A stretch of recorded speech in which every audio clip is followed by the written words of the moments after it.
kasih atas kesempatan dan waktunya yang diberikan kepada kami untuk menyelesaikan tugas mata kuliah yaitu tentang manajemen pendidikan kejuruan. Jadi di sini kami ditugaskan untuk mewawancarai kepala sekolah atau yang mewakili. Jadi di sini kami akan mengajukan beberapa pertanyaan, yaitu ada 9 pertanyaan. Baik Bu, jadi pertanyaan yang pertama tuh yaitu bagaimana pengelolaan kinerja guru dan tenaga kependidikan di SMK ini? Ya, Pak. Terima kasih pertanyaannya. Sebelumnya kita kenalan dulu. Nama saya Melena Dewi. Saya di sini memegang. Saya sebenarnya lulusan pendidikan kimia, tapi di SMK itu tidak ada lagi bagian kimia, adanya IPAS. Gabung dia IPA dan IPS. Nah, kebetulan saya punya tugas tambahan wakil kepala sekolah. Mohon maaf hari ini kelas ini tidak ada karena ada kegiatan di Pontianak, jadi saya yang menggantikan. Nah, berkaitan bagaimana sih mengelola kinerja atau apa tadi?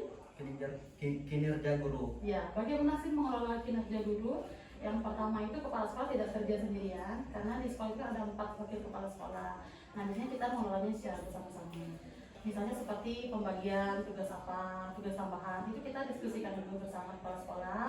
Kemudian nanti di setiap awal semester itu kita ada rapat bersama dewan guru untuk pembagian tugas tambahan, siapa yang jadi kepala bengkel, misalnya kepala lab, siapa yang jadi wali kelas, guru piket dan sebagainya. Jadi intinya itu didiskusikan secara bersama-sama. Baik, lanjut ke pertanyaan yang kedua, yaitu bagaimana proses pengelolaan keuangan sekolah mulai dari perencanaan hingga pelaporan? Oke. Kalau untuk pengelolaan keuangan, biasanya sebelum tahun berganti, misalnya ini tahun 2025, maka di tahun 2020 itu kami sudah menyusun anggaran. Ini rencananya setelah 1 tahun ke depan kita mau apa ya, mau kegiatan apa untuk jurusan RPR kira-kira uangnya segini. Rencana, ini rencana. Nah, nanti setelah uangnya keluar, juknis juga keluar. Jadi kita pengeluaran itu sesuaikan dengan juknis, nggak boleh Bu, saya ada kemah nih, mau minta uang dong 2 juta. Nggak bisa kayak gitu, karena kalau tidak di tahun sebelumnya dianggarkan, itu tidak bisa dikeluarkan di tahun berikutnya. Jadi kita semuanya ikut juknis dari pemerintah. Lanjut ke pertanyaan yang ketiga, yaitu bagaimana pengolahan fasilitas seperti bengkel atau laboratorium, apakah ada standar khusus gitu? Oke. Yang pertama, semua sarpras di sini ada wakil kepala sekolah yang pegang. Wakil kepala sekolah bagian sarpras dan penanggung jawab barang. Nah, di bawah beliau itu nanti kan ada kepala lab, kepala bengkel. Mereka juga penanggung jawab. Jadi masing-masing kepala lab dan kepala bengkel punya buku data pelaporan, misalnya di situ ada barang apa saja yang hilang, apa saja yang rusak, nanti dilaporkan ke Wakasarpras. Jadi ada memang bukunya catatannya. Kalau memang hilang, barangnya rusak, ada berita acara. Jadi kita tidak bisa, Bu, misalnya 1 set obeng hilang, tidak bisa dilupakan itu aja, itu harus ada pelaporannya. Oh, alat ini hilang uang segini, nanti dilaporkan buat berita acara supaya bisa diajukan ulang. Lanjut ke pertanyaan berikutnya, itu yang keempat, bagaimana perencanaan dan pemeliharaan sarana dan prasarana di SMK ini? Oke. Yang wajib menjaga dan memelihara itu semua warga sekolah, bukan hanya kepala lab, bukan hanya kepala sekolah. Jadi yang pakai kan setiap hari anak-anak. Jadi anak-anak tuh setiap habis praktik wajib membersihkan dan membereskan. Nanti gurunya ngecek lagi, tadi makainya misalnya obeng berapa set, alat listrik berapa set, nanti dicek apa yang dipakai tadi dikeluarkan, kembalinya harus sama jumlahnya dengan yang dikeluarkan.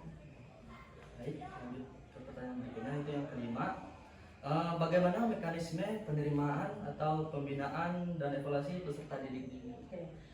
Jika anak bermasalah di mata pelajaran, maka yang pertama menangani adalah guru mata pelajaran.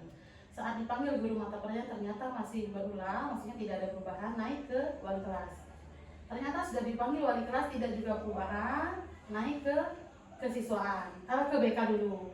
Kalau BK juga tidak bisa, nah di BK itu nanti kan ada pemanggilan anak 3 kali, pemanggilan orang tua 3 kali. Kalau tidak bisa, naik lagi ke siswaan, baru terakhir ke kepala sekolah.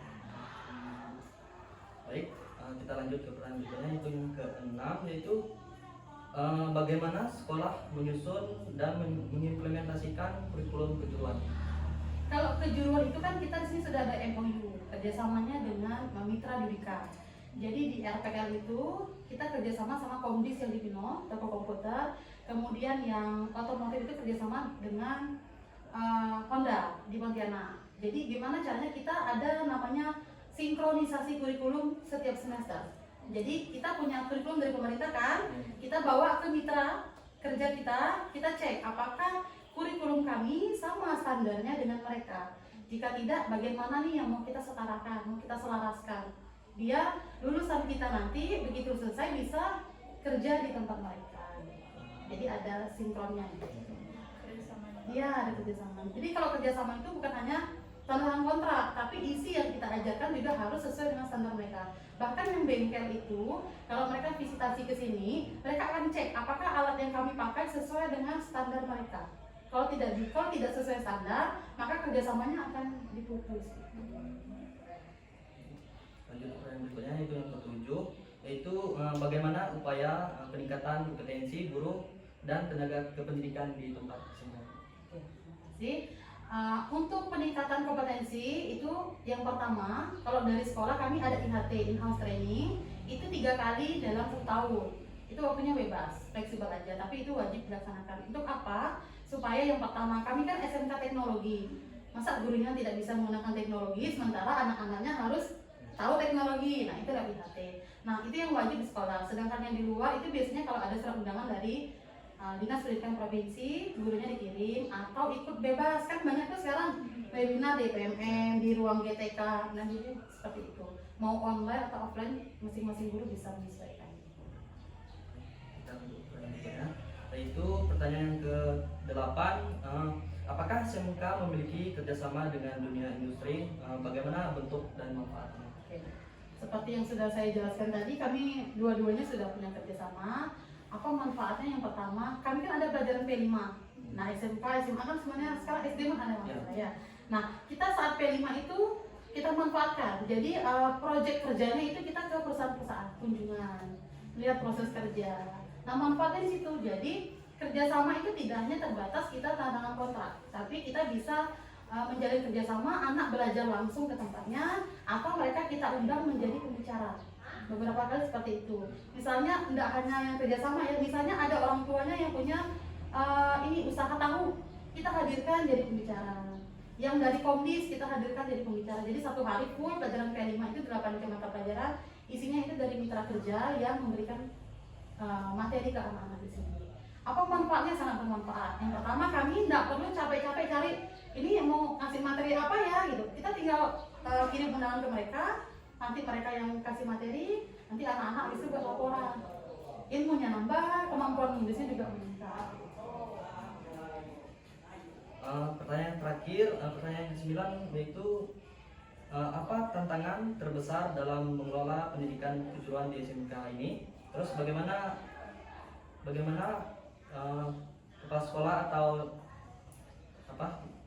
pengurus atau staf ya, untuk mengatasinya?